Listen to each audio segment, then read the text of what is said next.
I'm Philip Lempa from APEC Virtual Selling, where we help companies sell more SaaS by leveraging modern virtual selling strategies. In today's video, we're going to discuss how to run a successful virtual meeting. If you're watching this video on YouTube, please don't forget to subscribe to our channel and give the video a like so we can reach more SaaS professionals. All right, so as the first step, it's very important to have clarity in your mind to know what is the purpose of the meeting and what are the next steps, so ideal next steps that you hope to achieve after the meeting. I find that with virtual selling, this is extremely important. So back when I was meeting people a lot in person, there were many times where I reached out to somebody, got introduced, and I would just say, hey, let's grab a coffee and, discuss a certain topic. And that was often good enough. But I find when you have these virtual meetings, it is very, very important to have a more defined purpose of the meeting. So to increase the chances of you being able to get that meeting in the first place. All right, so now that you have this clarity, it's time to request the meeting. Now, ideally, you would do this over the phone so that you can get a feel for your prospects or customers or whoever you're requesting the meeting with. You get a feel for how receptive they are to the meeting, and you're able to take care of any objection. So get in touch with them, say what is the purpose of the meeting, and run them through a rough agenda, get some feedback, and hopefully schedule the meeting. Now that the meeting is scheduled, it's crucial to finalize and send over the agenda for the meeting. Now with the agenda, it's very important to keep in mind that apart from what we talked about in terms of what you want to achieve in the meeting and desired next steps, also to have a think about any concerns for the meeting and perhaps try to incorporate that into the meeting via the agenda. So for instance, if you are concerned about progressing with a prospect, but you don't really know that much about them, what you might want to do is put it in the agenda, maybe initially allow 5 minutes to get to know them, okay? Also, what I find very important as well is for virtual meetings, still to this day stress that this will be a video call, right? So put it in an invite that this is a video call and you expect the other party ideally to have the video on. So the next step is actually preparing for the upcoming meeting. Now, based on the relative importance of that meeting to you and I suppose revenue generating potential, you can decide how much time you want to spend in preparation for the meeting. However, it's always best to devote some time to preparation so that you're more self-confident, less stressed, and you have higher chance of everything going the way you want it to go.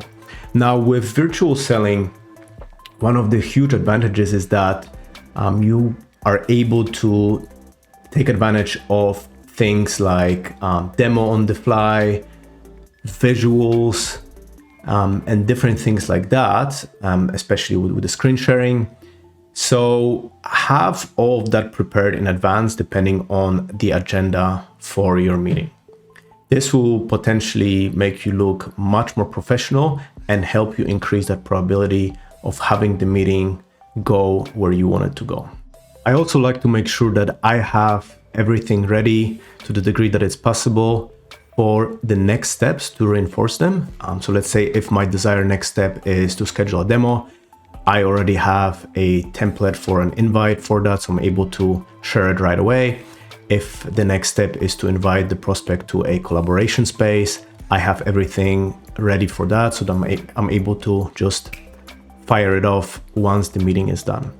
Also, and this is pretty basic, it's crucial that you look at your software or your hardware setup.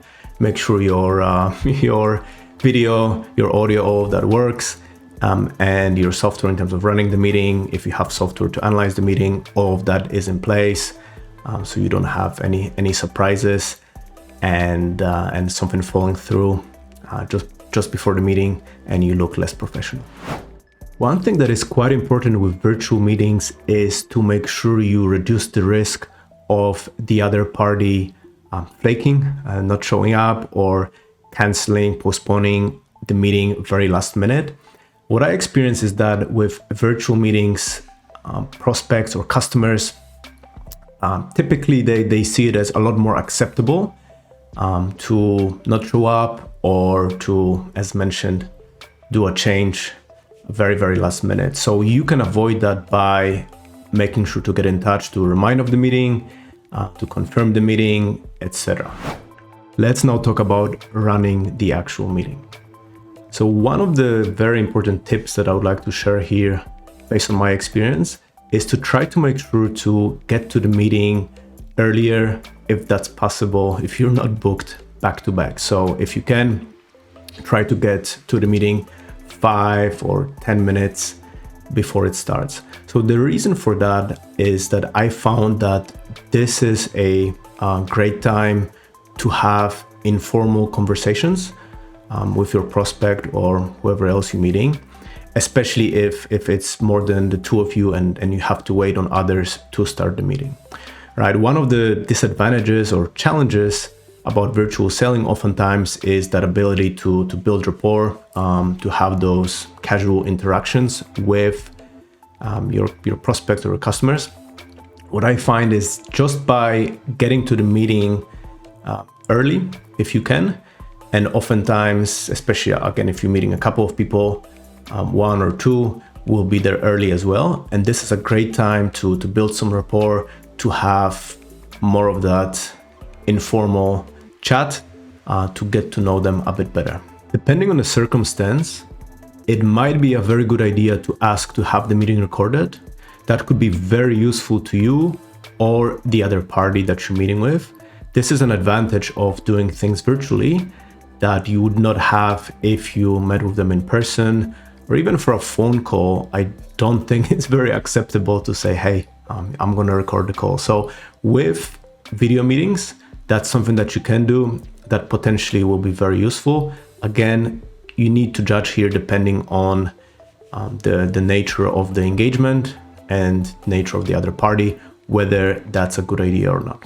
When you are in your video call, make sure you set up in a way that allows you to be talking to the camera, but also observing people that you're talking to, so that it looks like you are focused and talking to them, but you're able to get some feedback on how they act in the meeting.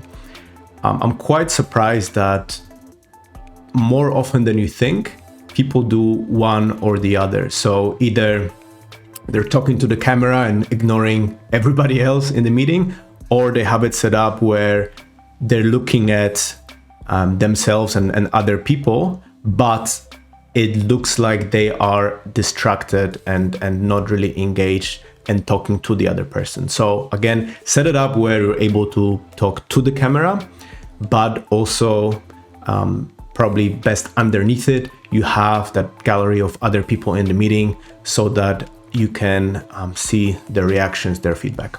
I often get asked what to do if you are running a virtual meeting. You indicated that this will be a video meeting, but the other party does not have, for whatever reason, does not have their video on. You know, what to do in a situation like that. So I think the first thing to do is to respectfully ask them if they can turn on the video.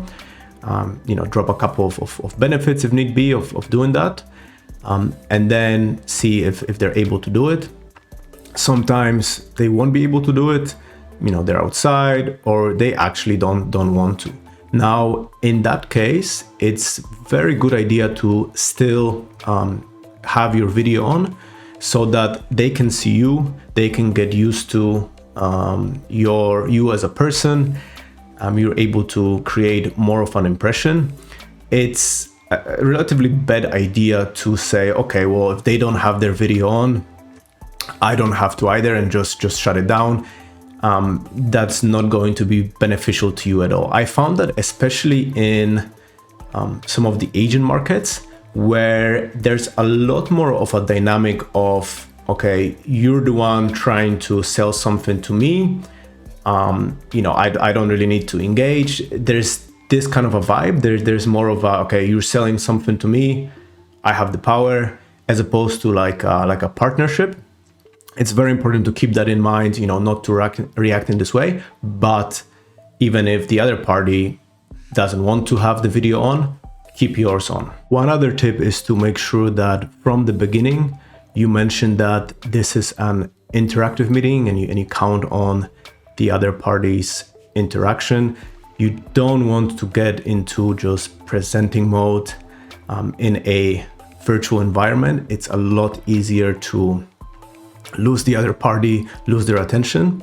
And you really have to observe on an ongoing basis in the meeting what's the level of participation from the other party, and whether or not they're distracted and potentially doing something else. So in a scenario like that, you need to adjust to that situation and do things that will bring their attention back. So potentially ask for their interaction, or use some of those things that are available in a virtual environment, like being able to share visuals, share a quick demo, etc., to get that attention back. But it's very important to observe the other party in the meeting and to adjust for that.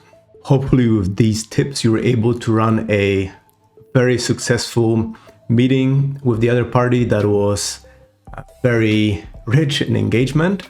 So now it's time to close things off. Make sure to again mention that next step that you had in mind, get the buy-in for that, potentially address any objections or any questions around the next step that the other party might have. And after that, make sure to follow up very quickly with that next step in mind. So hopefully, when I mentioned previously to have that next step ready, have everything ready for that, potentially adjust it based on how the meeting went, and shoot that off to the other party. I'm hoping that this was helpful. If you have any other tips related to running a successful virtual meeting, put them in the comments. And if running virtual meetings or your virtual sales strategy is something that you need help with, don't hesitate to get in touch with us.